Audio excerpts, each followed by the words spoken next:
On a besoin d'un mot qui commence par W. Alors tu vas nous parler du mot western. Ouais. En fait, western, ouais, moi, ça m'évoque pas mal de choses. Donc, t'as trouvé un bon mot, un bon W, je trouve. Euh, le premier truc que ça m'évoque, c'est c'est ce que c'est littéral, quoi. C'est ce que ça désigne en anglais, quoi. C'est l'Occident, l'Ouest. Moi, c'était un moyen que j'avais trouvé après ma thèse pour un peu synthétiser le boulot, de trouver je cherchais une expression quoi, qui soit un peu parlante, et ça avait été En route vers l'Ouest, inspiré d'un bouquin de Jim Harrison.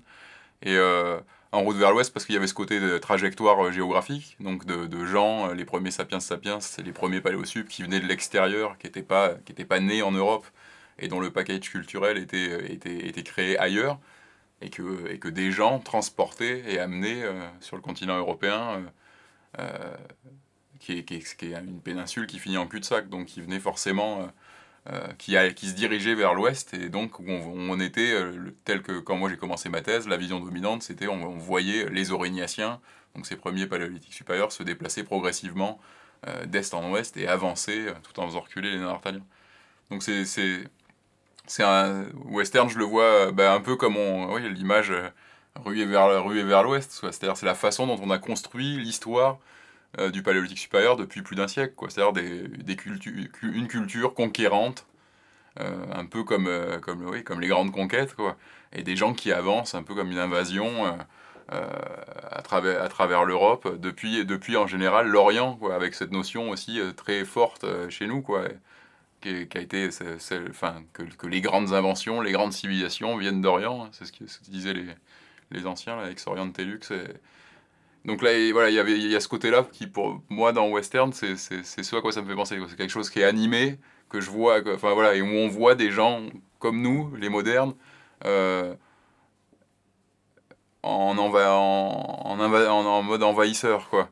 Euh, Après, pour arriver dans cet Occident qui est le nôtre ici dans cette Europe occidentale, et là entrer en résonance avec aussi l'histoire de notre discipline, c'est-à-dire que c'est aussi ici, dans cet Occident où les modernes vont arriver et créer euh, ce paléolithique supérieur qu'on connaît le mieux, qui est au départ quand même le paléolithique supérieur de l'Europe occidentale.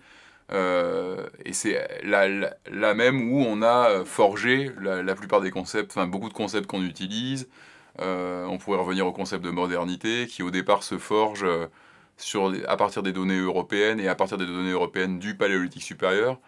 Euh, et donc avec à la fois cette volonté de voir des gens comme nous arriver de façon assez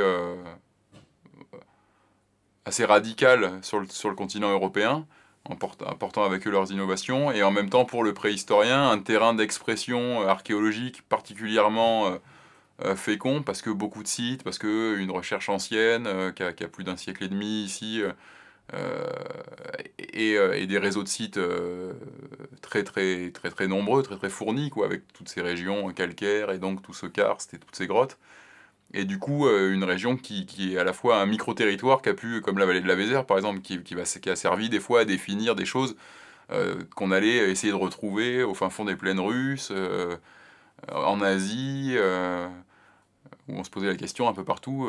Voilà, il fallait retrouver ces grandes étapes d'évolution, il fallait les retrouver un petit peu partout, quoi.